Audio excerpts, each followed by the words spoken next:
विद्यार्थी कैसे हैं आप लोग। उम्मीद करते हैं आप लोग अच्छे होंगे। और आज हम लोग पढ़ेंगे 10th क्लास का बायोलॉजी का चैप्टर है एक जनन। और इस जनन चैप्टर में हम लोग का आज जो टॉपिक है आप लोग को दिखाई दे रहा होगा कि नर जनन तंत्र। ये नर जनन तंत्र में एक नर जनन तंत्र होता है और एक मादा जनन तंत्र होते हैं। यानी मानव की अगर बात करें तो मानव में, ह्यूमन में जो रिप्रोडक्टिव सिस्टम होते हैं ये दो टाइप के होते हैं, ठीक ना। यानी दो अलग अलग, एक महिलाओं में अलग, पुरुषों में अलग। तो आज हम लोग जो डिस्कस करने वाले हैं पुरुष के लिए, यानी कि नर जनन तंत्र के बारे में, कि नर जनन तंत्र होता क्या है। यहाँ पे आप लोग को एक स्ट्रक्चर दिखाई दे रहा होगा।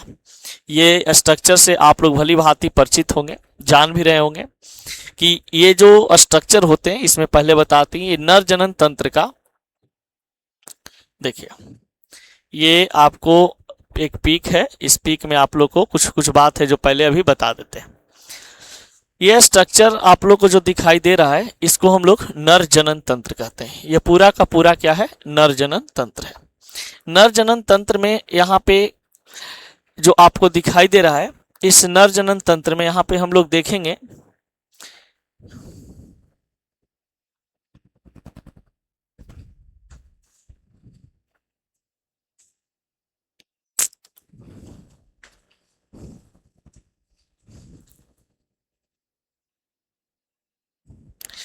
देखिए यहाँ पे जो नर जनन तंत्र दिखाई दे रहा है ये पूरा कमर के नीचे वाला जो हिस्सा होता है पुरुष का, उसमें नर जनन तंत्र की वो होती है, ठीक ना। यहाँ पे आप देख सकते हैं कि ये जो पहले वाला पार्ट आपको दिखाई दे रहा होगा इसको हम लोग मूत्राशय बोलते हैं। इसको क्या बोलते हैं, मूत्राशय बोलते हैं। यानी कि ये जो भाग आपको दिखाई दे रहा है इस भाग को हम लोग मूत्राशय कहते हैं। ये भाग को हम लोग क्या कहते हैं, मूत्राशय। देखिए ये वाला जो भाग दिखाई दे रहा है यहाँ पे है जो पेशाब आकर के जमा होता है और यहाँ से एक नली में आकर के ये जुड़ता है, ठीक ना। ऐसे इस प्रकार से ये आते हैं और ये पेनिस में खुलता है, ये पेनिस में आकर के ज्वाइंट होता है। अब यहाँ पे एक एक चीज को समझेंगे। जहां पर ये आपको दिखाई इस प्रकार से एक नली दिखाई दे रहा है इस प्रकार से, तो ये होते हैं शुक्रवाहिनी। और ये जो आप लोग को दिखाई दे रहा होगा यहाँ पे, इसको बोलते हैं शुक्राशय। और यहाँ पे जो भाग दिखाई दे रहे हैं इसको बोलते हैं प्रोस्टेट ग्रंथि। और ये जो आप लोग को दिखाई दे रहा है इसको बोलते हैं हम लोग लिंग। इसको क्या बोला जाता है, लिंग। और यही होता है आपके पास क्या चीज, तो ये होता है टेस्टिस की संख्या 2 होती है।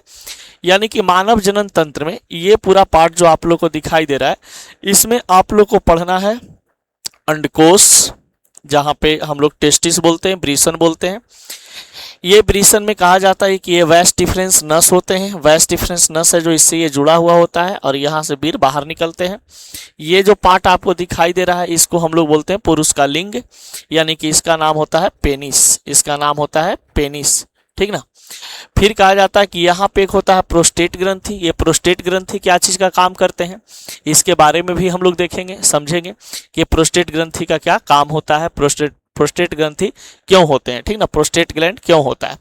ये होते हैं शुक्राशय, ये होते हैं शुक्रवाहिनी और ये होता है मूत्राशय। तो ये फिगर में इतना सारा चीज अभी आपको बता दिए। अभी इसके आगे हम लोग जस्ट स्टार्ट करते हैं नर जनन तंत्र। अब हम लोग देखते हैं यहाँ पे नर जनन तंत्र, कि नर जनन तंत्र यानी कहने का मतलब है कि पुरुष का जनन तंत्र कैसे काम करता है, पुरुष का जो जनन तंत्र होते हैं ये किस प्रकार से भाग लेते हैं, ठीक ना, इसके बारे में हम लोग पढ़ते हैं। तो सभी विद्यार्थी नर जनन तंत्र टॉपिक बना करके ऐसे लिख लेंगे, नर जनन तंत्र, उसका परिचय स्टार मार के लिखेंगे। यहाँ पे कहता है बाबू आपका कि नर जनन तंत्र पुरुष में जनन कार्य संपन्न करता है। जो नर जनन तंत्र होते हैं ये पुरुषों में क्या करता है, जनन कार्य को पूरा करता है। जनन कार्य को क्या करता है, पूरा करता है। फिर यहाँ पे कहता है क्या चीज, कि यह शरीर, दूसरा पॉइंट लिखिएगा, यह शरीर के बाहरी तथा आंतरिक भागों से मिलकर के बना होता है। ये जो नर जनन तंत्र है ये शरीर का कुछ बाहरी हिस्सा में भी उपस्थित होता है और कुछ शरीर के आंतरिक हिस्सा में भी उपस्थित होते हैं, ठीक ना। तो कुछ हिस्सा बाहरी कहने का मतलब हो गया जैसे पेनिस हो जाता है, अंडकोश हो जाता है, अंडकोश के अंदर में टेस्टिस होते हैं। उस टेस्टिस यानी कि जो ब्रीसन होता है वो ब्रीसन में दो छोटे छोटे गोल पदार्थ होता है, समझ गए, उसको हम लोग बोलते हैं टेस्टिस। उसी से वैस डिफरेंस नस है जो जुड़ा हुआ रहता है आपका पेनिस के, जिसको मूत्र मार्ग में वो खुलता है और बाहर फिर वो सेक्स के दौरान बाहर निकलता है। अब यहाँ पर आती है बात कि जैसे ये तो बाहर वाला पार्ट हो गया, अंदर वाला पार्ट क्या होता है। तो अंदर वाला जो पार्ट होता है ये बहुत सारे ऐसे यूरिनरी ब्लडर से शुक्रवाहिका होते हैं, फिर शुक्र जहाँ पे आपके पास कहा जाता है कि कुछ कुछ ऐसे पार्ट होते हैं जो शरीर के अंदर तक स्थित रहते हैं। जैसे बहुत सारे कुछ कुछ ऐसे पार्ट होते हैं, महिलाओं में ज़्यादा इंटरनली पार्ट होते हैं, पुरुषों में ज़्यादा बाहरी पार्ट होता है, ठीक ना। अब देखिए तो यह शरीर के बाहरी तथा आंतरिक भागों से मिलकर बना होता है। ये जो पुरुष का नर जनन तंत्र है ये नर जनन तंत्र कहा जाता है कि कुछ हिस्सा बाहर में उपस्थित होते हैं, शरीर के बाहर होता है, और शरीर का आंतरिक भाग भी होते हैं यानी अंदर होता है। अब देखिए धीरे धीरे हम लोग आगे की ओर बढ़ते हैं। लिखिएगा तीसरा नंबर पॉइंट, नर जनन तंत्र शुक्राणुओं का निर्माण करता है, उन्हें बाहर पहुंचाने का कार्य करता है। नर जनन तंत्र जो है कहा जाता है कि हमारे शरीर में शुक्राणुओं का निर्माण करते हैं। शुक्राणु का निर्माण आपको पता है, ये जो शुक्राणु का निर्माण है ये पुरुष करता है, पुरुष के शरीर में होता है, और ये पुरुष के शरीर में होते हैं कहाँ पे, तो ब्रीसन में। कहाँ पे, ब्रीसन में, ठीक ना, ब्रीसन में होता है। और ये ब्रीसन जो होते हैं ये ऐसे ऐसे गोल गोल होता है और इस प्रकार से ऐसे ऐसे लटका होता है, ठीक ना, ऐसे होते हैं। अब कहा जाता है यहाँ पे ये पॉइंट हो गया कुछ। अभी जहाँ पे ये नर जनन तंत्र के मुख्य भाग क्या होता है इसको भी आप डैश मार के लिख लीजिएगा कि पुरुष का जो नर जनन तंत्र होते हैं उस नर जनन तंत्र में कौन कौन से भाग होते हैं। यानी कि नर जनन तंत्र का नेक्स्ट डैश मार के लिखिएगा, नर जनन तंत्र के मुख्य भाग, यानी कि नर जनन तंत्र के अंतर्गत कौन कौन से ऐसे शरीर के भाग हैं जो आते हैं, ठीक ना। तो आप एकदम याद कर लीजिएगा कि नर जनन तंत्र के अंतर्गत आने वाला जो भाग है उसको हम लोग बोलते हैं ब्रीसन, अंडकोश, ठीक है। फिर होता है ये अंडकोश थैली जिसको ब्रीसन थैली बोलते हैं। यहाँ पे देखिए जैसे पुरुष के दोनों टांगों के बीच में ऐसे एक लटका हुआ भाग होता है, यहाँ पे कहा जाता है इस प्रकार से ये दो टेस्टिस होते हैं, ठीक ना, यानी कि ब्रीसन होते हैं। तो ये इसको बोला जाता है अंडकोश, इसको बोला जाता है अंडकोश। और जो कहा जाता है कि ये ब्रीसन थैली की बात कर रहा है तो ब्रीसन थैली ये वाला होता है जहाँ पे ये उपस्थित होते हैं। फिर कहा जाता है शुक्रवाहिनी, तो शुक्रवाहिनी एक नली होती है, वो बताएंगे आपको डायग्राम के अकॉर्डिंग में। फिर होता है वीरवाहिनी, फिर होता है वीरकोश, ठीक ना, जहाँ पे वीर है जो स्टोर होता है। एक होता है प्रोस्टेट ग्रंथि, और 7वां नंबर है मूत्रमार्ग, और 8वां नंबर है लिंग। 8वां नंबर है लिंग। यानी कि नर जनन तंत्र में जो मुख्य भूमिका निभाती है ये शरीर के 8 अंग हैं जो आपको कहा जाता है कि नर जनन तंत्र के अंतर्गत आते हैं। तो आपसे यदि कोई पूछे कि नर जनन तंत्र के अंतर्गत आने वाले इनमें से कौन कौन पार्ट हैं, शरीर के भाग हैं, तो आप लोग आराम से बता दोगे कि ब्रीसन होता है, अंडकोश थैली होती है यानी ब्रीसन थैली होता है, शुक्रवाहिनी होते हैं, वीरवाहिनी होते हैं, वीरकोश होते हैं। ये सब को एक एक करके बताएंगे, ठीक ना, तो आसानी से समझ में आएगा और सबको अच्छा से एक्सप्लेन करते हुए चलेंगे, ठीक ना। चलिए अब देखिए यहाँ पे बताता है कुछ, यहाँ पे डायग्राम भी शायद दिया हुआ है, यहाँ पे एक बार फिर से हम लोग डायग्राम को समझ लेते हैं। देखिए यहाँ पे आपका एक डायग्राम दिया हुआ है, इस डायग्राम को समझने का प्रयास हम लोग करते हैं। देखिए ये कहा जाता है कि आपके पास ये स्ट्रक्चर जो दिखाई दे रहे हैं इसमें कहा जाता है क्या चीज़, वो देखिए ये जो होता है ये आपके पास कहा जाता है यूरिनरी ब्लाडर होता है, ठीक ना, यूरिनरी ब्लाडर होते हैं यहाँ पे बड़ा सा ऐसे से। इसको हम लोग यहाँ पे कहा जाता है कि ये जो आपको दिखाई दे रहा है ये होते हैं टेस्टिस, ये होता है टेस्टिस, ये वाला पार्ट है जो क्या होता है टेस्टिस है, ठीक ना। यहाँ पे भी तो आपसे कोई पूछेगा कि टेस्टिस की संख्या कितना होता है, यानी ब्रीसन की संख्या कितने होते हैं, तो ब्रीसन की संख्या 2 होता है, ब्रीसन की संख्या 2 होता है, एक जोड़ी होते हैं, ब्रीसन की संख्या 2 होते हैं, एक जोड़ी होता है। अब इसके ऊपर में आपको जो दिखाई दे रहा होगा यहाँ पे इस ऐसे आप देख सकते हैं ये वाला पार्ट आपका एक लगा हुआ है ऐसे, यहाँ से एक पार्ट है जो ऐसे ऊपर की ओर जा रहा है, इसको हम लोग बोलते हैं, ये वाला जो पार्ट यहाँ से यहाँ तक होता है, दिखाई नहीं दे रहा होगा तो ऐसे कर देते हैं, ठीक ना। यहाँ से यहाँ तक के जो पार्ट है इसको हम लोग बोलते हैं एपिडिडमिस। इसको क्या बोलते हैं? एपिडिडमिस, ठीक ना। इसको बोलते हैं एपिडिडमिस, ये होता है एपिडिडमिस, ठीक ना। इसको बोलते हैं एपिडिडमिस। यहाँ पे भी क्या होता है, ये वाला जो पार्ट है ये एपिडिडमिस होते हैं, ये क्या होता है? एपिडिडमिस होता है। और यही ब्रीसन, यहाँ पे ब्रीसन में शुक्राणु है जो यहाँ पे बनता है, और बनने के बाद एपिडिडमिस के माध्यम से ये ऊपर की ओर चढ़ता है, समझ गए। ऐसे चढ़ेगा, ऐसे चढ़ेगा, फिर ये बाहर निकलता है, समझ गए ना, ऐसे बाहर निकलता है। तो पुरुष जब किसी महिला के साथ संबंध बनाता है या अपने पार्टनर के साथ संबंध बनाता है तो बहुत सारी प्रक्रिया से गुजरने के बाद पुरुष का जो वीर्य है बाहर निकलता है, ठीक ना। जैसे मान लीजिए किसी कोई पुरुष है, उसके दिमाग में चला कि अभी हमको किसी के साथ संबंध बनाना है, तो संबंध बनाते समय उसके यहाँ पे ब्रीसन में क्या हो रहा है, ब्रीसन में जो ये यहाँ पे जो शुक्राणु होते हैं, ये जो शुक्राणु होता है, ये शुक्राणु यहाँ पर आकर के जमा होता है। और ये शुक्राणु जैसे ही उसको मूड पे चढ़ेगा, अब उसका जैसे ही वीर्य गिरने वाला रहेगा तो यहाँ से ये चलता है शुक्राणु, एपिडिडमिस से होते हुए ये जो होते हैं ये शुक्रवाहिनी होते हैं, शुक्रवाहिनी से ऐसे गुजरते हुए यहाँ पे आता है, फिर धीरे धीरे यहाँ से बाहर वीर्य निकलता है, तो वीर्य गिरता है। तो ये एक लंबा प्रोसेस के अनुसार ऐसा देखने को मिलता है, ठीक ना। अब देखिए, ये जो आपको ये एक नली ऐसे दिखाई दे रही है, ये नली जो वीर्य को ढोने का काम करता है, यानी कि जो सीमेन को ढोने का काम करता है, सीमेन को ले जाने का काम करता है, उसको हम लोग शुक्रवाहिनी कहते हैं, वैस डिफरेंस कहा जाता है, इसको इंग्लिश में बोलते हैं वैस डिफरेंस, ठीक ना। तो ये शुक्रवाहिनी होता है।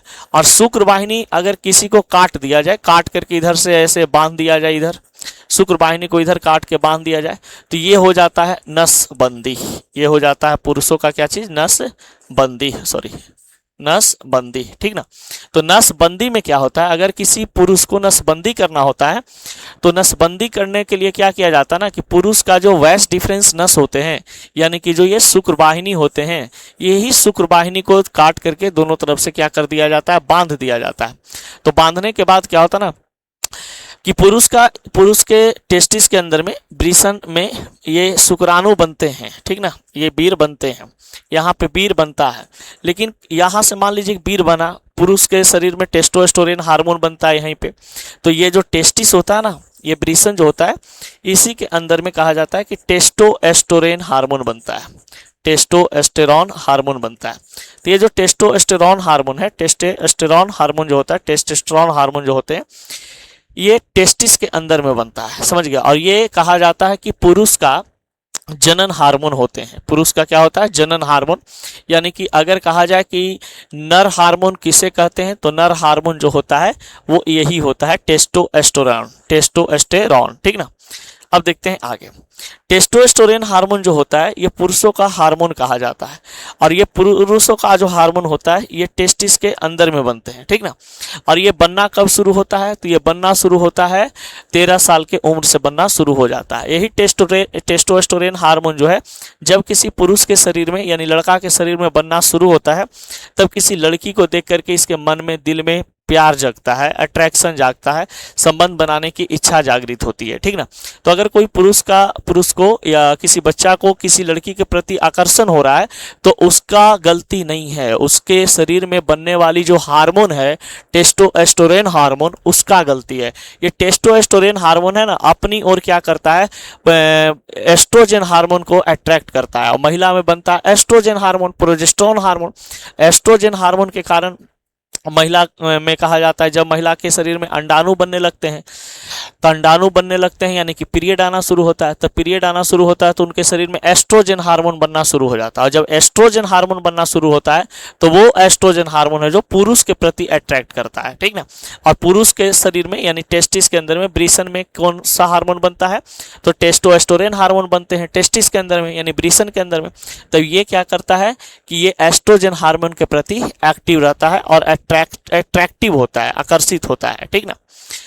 अब देखिए, तो यहाँ पे अगर किसी व्यक्ति को नसबंदी करना होता है तो यही नसबंदी में क्या किया जाता है ना, कि ये नस है जो यहाँ पे आपको दिखाई दे रहा होगा, इसको काट करके इसे बांध दिया जाता है, और एने काट के बांध दिया, एने पट्टीबला भी काट दिया इसे, और एने पट्टीबला भी काट के बांध दिया।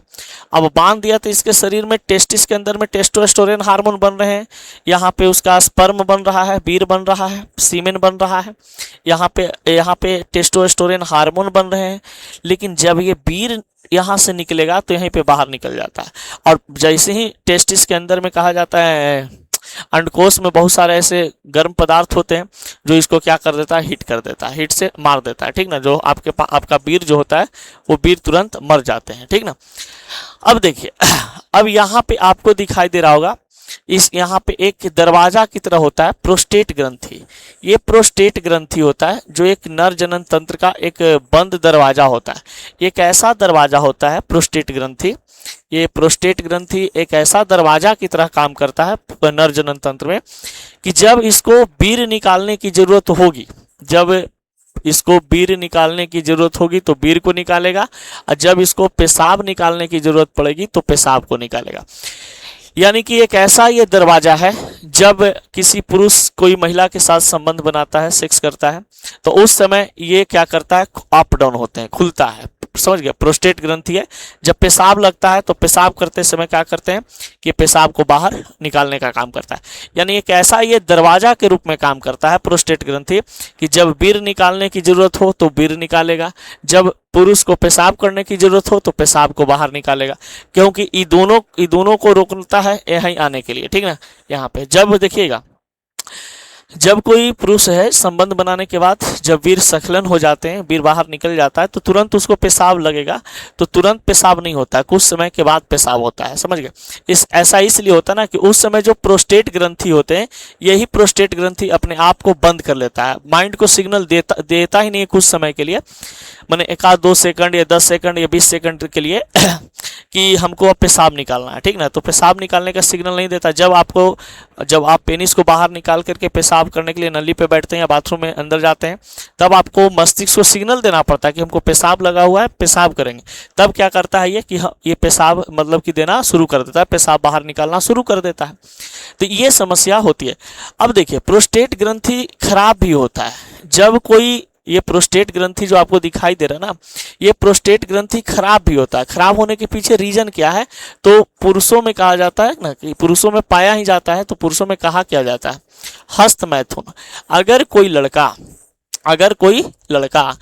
बहुत बार हस्त मैथुन करता है या बहुत ज़्यादा सेक्स करता है, समझ गया, तो बहुत ज़्यादा अपने पार्टनर के साथ संबंध बनाता है या बहुत ज़्यादा हस्त मैथुन करता है, तो जिसके कारण क्या है कि ये है जो फ्री हो जाता है, ये क्या हो जाते हैं, फ्री हो जाते हैं। ये एक दरवाजा की तरह काम कर रहा है, ये क्या हो जाता है, फ्री हो जाता है। और फ्री होने के बाद अपने आप क्या होता है ना, कभी कभी ऐसा देखने को मिलेगा कि जो मतलब कि प्रोस्टेट खराब हो जाते हैं, ये प्रोस्टेट कमज़ोर हो जाता है।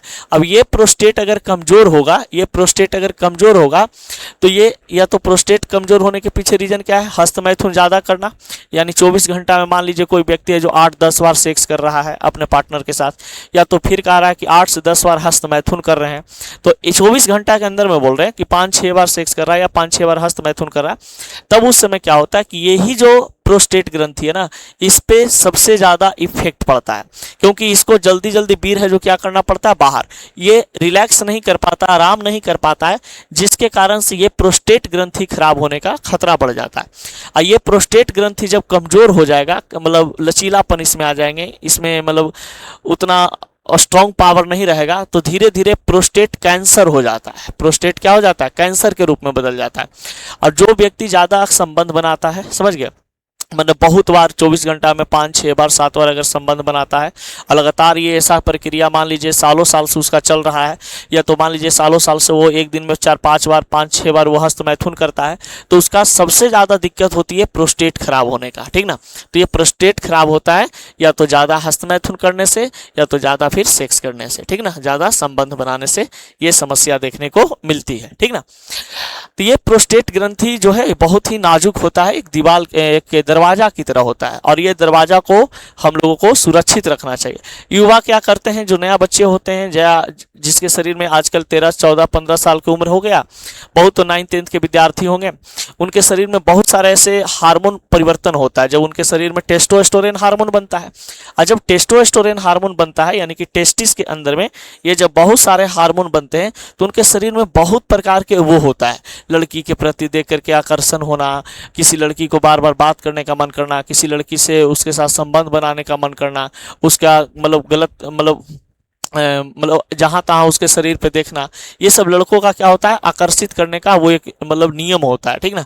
तो बच्चे क्या करते हैं, इस उम्र में बहक जाते हैं और बहुत सारी उनको दिक्कत भी आगे होता है। अब देखिए आगे, तो ये समझ में आ गया होगा कि इसको तो हम लोग पेनिस बोलते हैं, ये तो सब समझ रहे होंगे कि ये पेनिस होता है, ठीक ना। ये क्या होता है, पेनिस होता है। पेनिस के आगे वाला जो भाग होता है, आगे उठा हुआ जो भाग होता है, उसको हम लोग मांड कहते हैं, मुंड कहते हैं या तो मांड कहते हैं, ठीक ना। चलिए, ये तो हम लोग पेनिस में जब पढ़ेंगे तब देखेंगे। चलिए अब बढ़ते हैं आगे। अब यहाँ पे आता है बाबू कि नर जनन तंत्र के भागों का विवरण। ये टॉपिक बना लेंगे सब लोग और ये टॉपिक बना करके जरा सब लोग लिखेंगे, ठीक ना, तो ज्यादा अच्छा रहेगा। नर जनन तंत्र के, चलिए बस 2 मिनट वेट करिए। बोले ना पीपीटी ऐसा बनवाए हैं कि नोट्स में भी काम में आ जाए और पढ़ाने के काम में भी आ जाए, दोनों। चलिए यहाँ पे क्या करेंगे आप लोग, यहाँ पे स्टार मार के लिखेंगे, ठीक ना। लिखेंगे नर जनन तंत्र के भागों का विवरण, यानी कि जितने नर जनन तंत्र होते हैं उसके बारे में अब यहाँ पे हम लोग डिस्कस करेंगे। अब जो डिस्कस करेंगे ये मैक्सिमम पॉइंट आप लोग को अभी जस्ट समझा दिए हैं, मैक्सिमम पॉइंट आपको समझा दिए हैं और यहाँ पे एक बार फिर से हम रिकॉल कर देंगे तो आप लोगों को समझ में आ जाएगा, कोई परेशानी नहीं होगी और आराम से आप समझ जाइएगा, ठीक ना, कोई दिक्कत नहीं होगा। 10th क्लास के विद्यार्थी को जल्दी कोई टीचर इतना ओपनली तरीका से नहीं पढ़ाता है। बहुत सारे ऐसे टीचर होते हैं ना, वो बोल देते हैं कि बेटा छोड़ दो, ये सब अपने समय पे सीख जाओगे, लेकिन बेटा वो सब सीखेगा कब? दिक्कत की बात ये होती है ना कि वो सीखेगा कब? उसको जब सिलेबस में दिया गया है तो कुछ तो भाई मनोवैज्ञानिक जो हो रहे होंगे वो तो कुछ सोच के दिए होंगे ना कि बच्चा को 10th क्लास के बच्ची को ये सब चीज सीखना चाहिए। चलिए यहाँ पे आता है नर जनन तंत्र के भाग का विवरण, आप लोग लिख लिए होंगे। पहला नंबर पॉइंट में लिखेंगे बाबू ब्रीसन, पहला नंबर में लिखेंगे ब्रीसन। ब्रीसन को हम लोग अंडकोश कहते हैं, ब्रीसन को क्या कहा जाता है? अंडकोश कहते हैं। यहाँ पे अब ध्यान से देखिएगा बातों को, ब्रीसन को क्या बोलते हैं? अंडकोश बोलते हैं और अंडकोश के बारे में लिखिएगा, समझते जाइएगा भी और लिखिएगा। पहले लिख लीजिए, यह अंडाकार जोड़े में होते हैं तथा अंडकोशी थैली के बाहर स्थित रहते हैं। इनमें शुक्राणुओं का निर्माण होता है तथा टेस्टोस्टेरोन हार्मोन स्रावित होता है। देखिए अभी जस्ट बताए थे कि जो ब्रीसन होता है, पुरुष के दोनों टांगों के बीच में बाहर एक थैली लटकी हुई रहती है, उसको हम लोग कहते हैं अंडकोश, ब्रीसन बोलते हैं, ठीक ना। अब ये जो अंडकोश होता है, इस अंडकोश में शुक्राणु का निर्माण होते हैं, यानी कि ब्रीसन में क्या बनता है? तो शुक्राणु बनते हैं। पुरुष का नर जनन तंत्र में नर जनन कहा जाता है कि जो हार्मोन होते हैं वो हार्मोन कौन होता है? तो टेस्टोस्टेरोन हार्मोन होते हैं। और यही टेस्टोस्टेरोन हार्मोन के बारे में अभी कुछ देर पहले हम डिस्कस किए थे कि टेस्टोस्टेरोन हार्मोन कब बनना शुरू होता है? जब लड़कों में, पुरुषों में शुक्राणु बनना शुरू होता है। जब शुक्राणु बनना शुरू होता है तो खुद ब खुद टेस्टोस्टेरोन बनना शुरू हो जाता है, यानी कि टेस्टोस्टेरोन डिपेंड होता है शुक्राणु पे और शुक्राणु डिपेंड होता है टेस्टोस्टेरोन पे। अब ये जो टेस्टोस्टेरोन हार्मोन है और जो शुक्राणु है, ये बनता कहाँ है? तो ये ब्रीसन के अंदर में बनते हैं, ठीक ना। जो थैली ऐसे लटका हुआ था ना, दो गोल ऐसे टाइप के, तो इस प्रकार से यहाँ पे बनता है, ठीक ना, इसी के अंदर में बनता है। और इसको स्टोर करके कौन रखता है? तो एपिडिडमिस रखता है, जिसको हम लोग अर्धब्रीसन के नाम से जानते हैं। एपिडिडमिस को अर्धब्रीसन के नाम से इसको स्टोर करता है, ठीक ना। तो स्टोर करने का जो क्षमता है वो अर्धब्रीसन के पास होते हैं, एपिडिडमिस के पास होता है। चलिए नेक्स्ट, ये अंडकोशी थैली क्या होता है इसके बारे में देखिए। दूसरा नंबर पॉइंट सब लोग लिखेंगे और यहाँ पे आपका लिखा हुआ है, यहाँ पे आप देख सकते हैं दूसरा नंबर पॉइंट, अंडकोशी थैली या ब्रीसन थैली। जहां पर कहा जाता है कि ब्रीसन थैली की बात करें तो जहां पे वैसा थैली जहां पे ब्रीसन की उपस्थिति हो, टेस्टिस की उपस्थिति हो, तो टेस्टिस जहां पर आकर के रुकता है, टेस्टिस जहां पर आकर के रुकता है उसको हम लोग कहते हैं क्या चीज, तो ये आपका अंडकोशी थैली या ब्रीसन थैली के नाम से हम लोग जानते हैं, जिसमें ब्रीसन उपस्थित रहते हैं। यह तापमान को नियंत्रित रखती है जो शुक्राणु निर्माण के लिए, देखिए अंडकोशी जो थैली होता है यानी कि जो दोनों टांगों के बीच में लटका हुआ पुरुष का एक भाग होता है, वो कहा जाता है शरीर के तापमान से 3-4 डिग्री सेल्सियस कम होते हैं। जैसे मान लीजिए शरीर का टेम्परेचर 38 डिग्री सेल्सियस है, तो हमारा जो अंडकोश होता है यानी पुरुष का जो अंडकोश होता है उसमें टेम्परेचर कुछ कम होता है। कम इसलिए होता है ताकि ज़्यादा टेम्परेचर पे शुक्राणु जो है यानी कि टेस्टिस में जो बन रहे शुक्राणु हैं वो मरने लगते हैं, समझ गए, वो ज़्यादा टेम्परेचर सह नहीं पाते हैं। अब ज़्यादा टेम्परेचर जब सह नहीं पाएंगे शुक्राणु, तो भगवान शरीर के बाहर इसीलिए इसको बनाया है कि शरीर के बाहर का जो टेम्परेचर है कुछ कम होता है और शरीर का टेम्परेचर मिनिमम कहा जाता है 38 डिग्री सेल्सियस होते हैं, ठीक ना। तो 38 डिग्री सेल्सियस पे टेम्परेचर पे क्या होता है, कभी कभी शुक्राणु है जो डेड भी कर सकता है। बाहर का टेम्परेचर कुछ कम है, आप मतलब रिलैक्स फील कर रहे हैं तो आपको कोई दिक्कत ऐसा नहीं होता। तो इसीलिए कहा जाता है कि भगवान ने इसको अंदर ना बना करके बाहर इसीलिए बनाया क्योंकि ये बाहरी वातावरण से जूझता रहे, बाहरी वातावरण को झेलता रहे, ठीक ना। तो ये जो अंडकोश थैली होते हैं, अंडकोश थैली का जो टेम्परेचर होता है शरीर के इंटरनली मतलब बाहरी जो मतलब टेम्परेचर आंतरिक जो टेम्परेचर होता है उस टेम्परेचर से इसका टेम्परेचर क्या होता है, तो इसका टेम्परेचर उससे कम होता है। कितना डिग्री सेल्सियस, 3 डिग्री सेल्सियस, 3 से 4 डिग्री सेल्सियस कम होते हैं। मान लो शरीर के अंदर में सेल्सियस टेम्परेचर का कितना है 38 डिग्री सेल्सियस, तो यहाँ पे ये 34 होगा, ठीक ना, 33-34 डिग्री सेल्सियस अंडकोश का होता है। चलिए नेक्स्ट ये आता है बाबू शुक्र वाहिनी। ये शुक्र वाहिनी, शुक्र वाहिनी क्या है ये देखिए।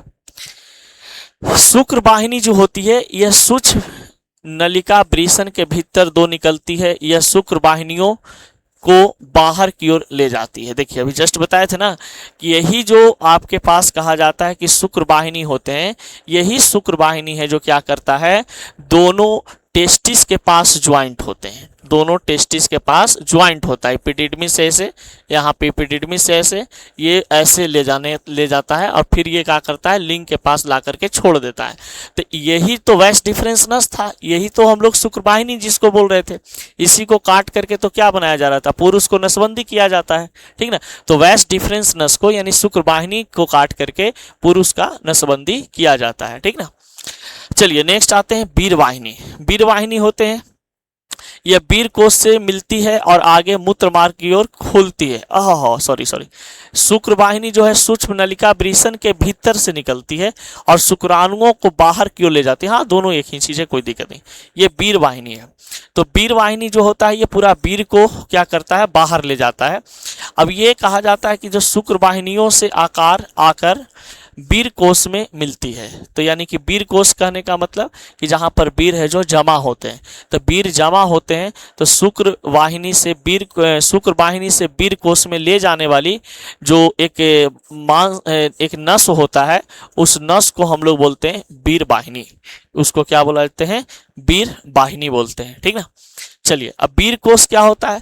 वीर कोश जो है ना, ये कहा जाता है कि यह ग्रंथि पुंज से जुड़ा होता है, पोषक द्रव क्षारीय स्रावित करता है जो शुक्राणुओं को पोषण देता है। देखिए यहाँ से क्वेश्चन आपका बनता है, वीर जो है, वीर की अगर हम बात करें तो जो पुरुष का एक द्रव जैसा पदार्थ है वो उसका स्वभाव कैसा होता है, उसका स्वभाव कैसा होता है, तो उसका स्वभाव क्षारीय होते हैं।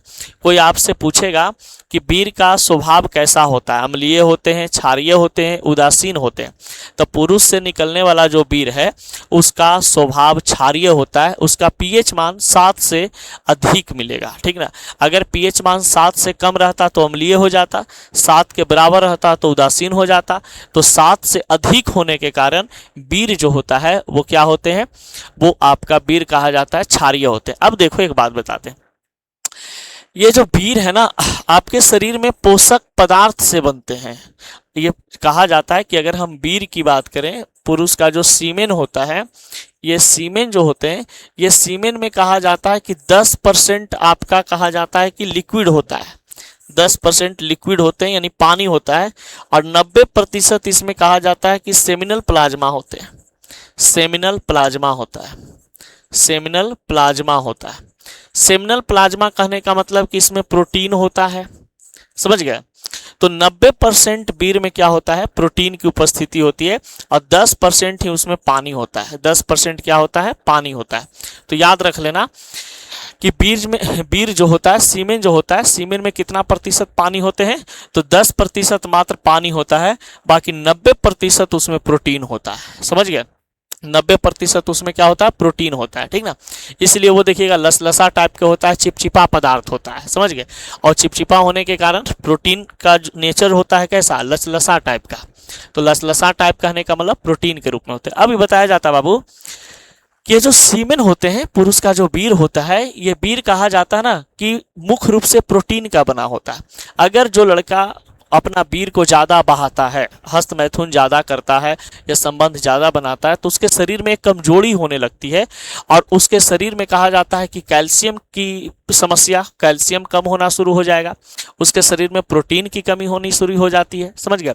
फिर कहा जाता है अन्य प्रकार के और पोषक तत्वों की कमी होने लगती है, क्योंकि बीर बनने में हमारे शरीर में कहा जाता है कि पूर्ण रूप से जो बीर बनता है, मान लो कि हम लोग के शरीर में आज जो बीर बना होगा वो 1 महीना पहले जो हमारे शरीर में क्या खाए थे उसके अकॉर्डिंग बना है। तो कम से कम 1 महीना मुख्य रूप से बीर संश्लेषित होने में समय लगता है। ऐसे तो जल्दी जल्दी बन जाता है 15 मिनट के अंदर में। जैसे मान लीजिए एक बार आप बीर गिरा दिए तो दूसरा बार बीर 15 मिनट के बाद आपका बन जाता है, मतलब कि वहां पे आ जाता है, टेस्टिस के अंदर में आ जाते हैं।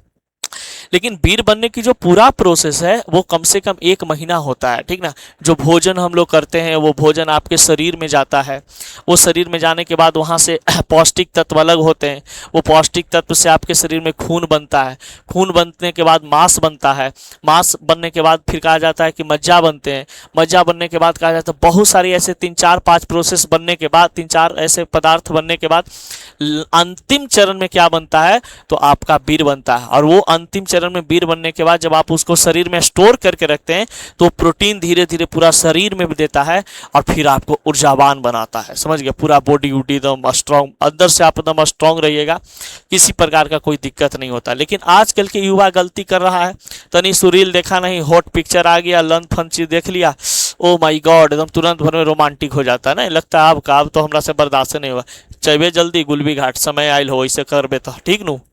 अब देख, तो ये होता है बीर। तो बीर में 10% लिक्विड होते हैं, 90% सेमिनल प्लाज्मा होता है, जो कि सबसे ज्यादा क्या चीज की उपस्थिति होती है, प्रोटीन की उपस्थिति होती है, ठीक ना। तो यहाँ पे कहा गया आपके पास बीर के बारे में।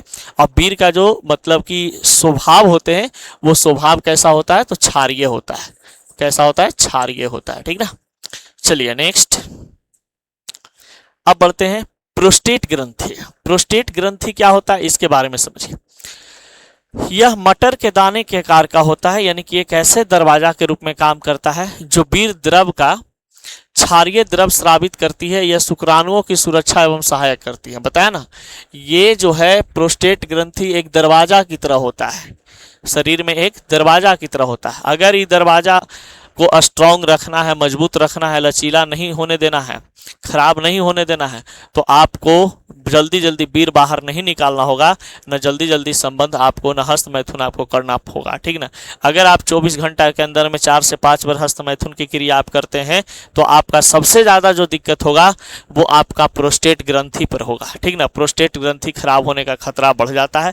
हस्त मैथुन वगैरह आप करते हैं तो हो सकता है कि आपका आँख, विटामिन ए की कमी आपके शरीर में हो, प्रोटीन की कमी आपके शरीर में हो, फिर कहा जाता है कैल्शियम की कमी आपके शरीर में हो, बहुत सारे अनपौष्टिक तत्व का आपके शरीर में कमी होने लगता है, जिसके कारण आपका शरीर कमजोर होने लगता है, मांस आपका कमजोर हो जाता है, हड्डी कमजोर हो जाते हैं, आपका ज्ञान इंद्रियां कम होने लगती हैं, आँख, कान, नाक, त्वचा ये सब कमजोर होने लगता है, ठीक ना।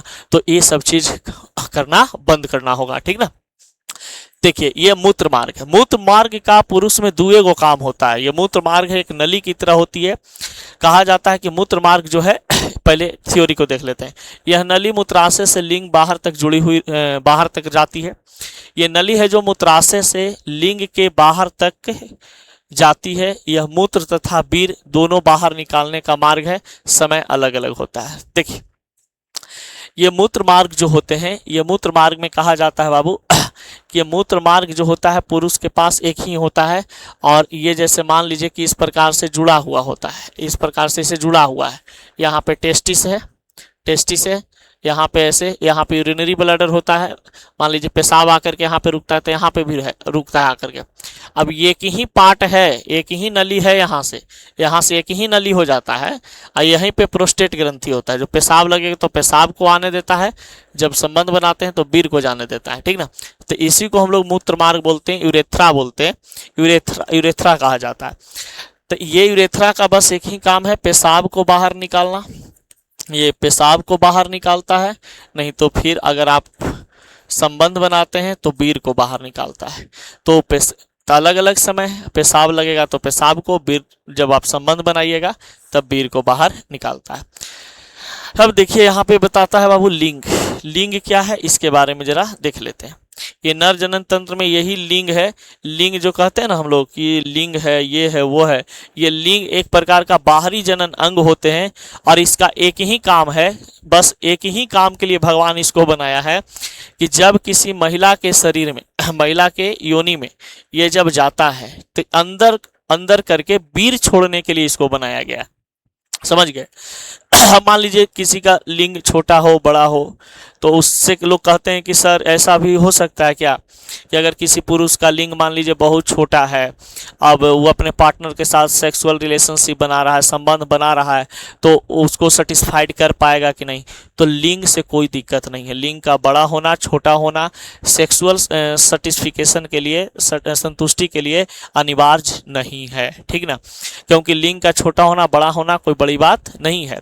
बहुत सारे ऐसे लोगों को भ्रम रहता है कि मेरा लिंग अगर छोटा है, तो एक बात जान लीजिए, भारत में करीब करीब मैक्सिमम लोगों का अगर लिंग की बात किया जाए तो मैक्सिमम लोगों का लिंग जो है वो 5 इंच से 6 इंच मैक्सिमम होता है। 5 इंच से 6 इंच मैक्सिमम होता है।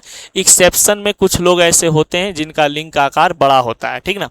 ये लिंग जो है, पुरुष का जो लिंग है, उसको हम लोग पेनिस कहते हैं। उसको हम लोग क्या बोलते हैं बाबू? पेनिस बोलते हैं। और ये जो पेनिस है, ये नर जनन तंत्र का बाहरी अंग होता है। ये क्या होता है? लिंग।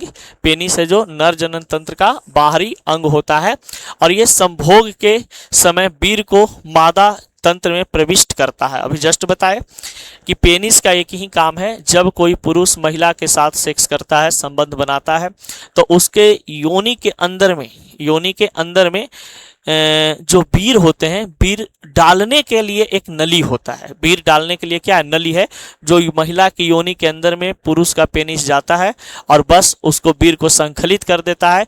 यानी कि वहां तक जहां तक वीर जाना चाहिए वहां तक वीर को पहुंचाने में, सीमेन को पहुंचाने में बस एक मदद करता है, ठीक ना। तो और कुछ ऐसा चीज नहीं है, ठीक ना। प्रकृति ने इसको क्या चीज के लिए बनाया है?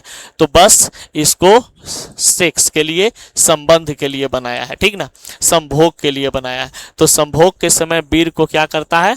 मादा जनन तंत्र में प्रविष्ट करते हैं। मादा जनन तंत्र कहने का मतलब कि ये योनि में अंदर चला जाता है, ठीक ना। चलिए बाबू, अब बढ़ते हैं नोट की ओर। यहाँ पे देखिए, नर जनन तंत्र का मुख्य कार्य क्या है। अगर हम बोलें कि पुरुष जनन तंत्र का मुख्य काम क्या है, तो पुरुष जनन तंत्र का मुख्य काम है शुक्राणु का निर्माण करना तथा मादा जनन तंत्र तक पहुंचाना। यानी आपका शुक्राणु अगर नहीं बनेगा तब तक आप किसी महिला को आप गर्भवती नहीं कर सकते हैं। कहा जाता है कि एक पुरुष के अंदर में जो शुक्राणु होते हैं वो शुक्राणु कम से कम 4 से 5 ml बनना चाहिए। अगर किसी पुरुष के टेस्टिस के अंदर में जब वीर्य संकलित होते हैं तो 4 से 5 ml तक वीर्य गिरना चाहिए।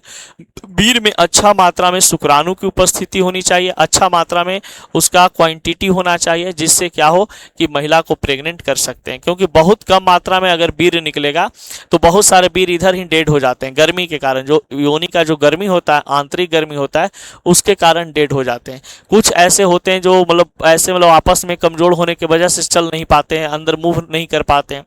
तो बहुत ऐसे रेयर केस में क्या होता है कि अगर आपका स्पर्म में सीमेन में स्पर्म काउंट कम है, स्पर्म क्वालिटी खराब है, तब कहा जाता है कि आप कभी भी किसी लड़की को माँ नहीं बना सकते हैं, आप पिता नहीं बन सकते हैं।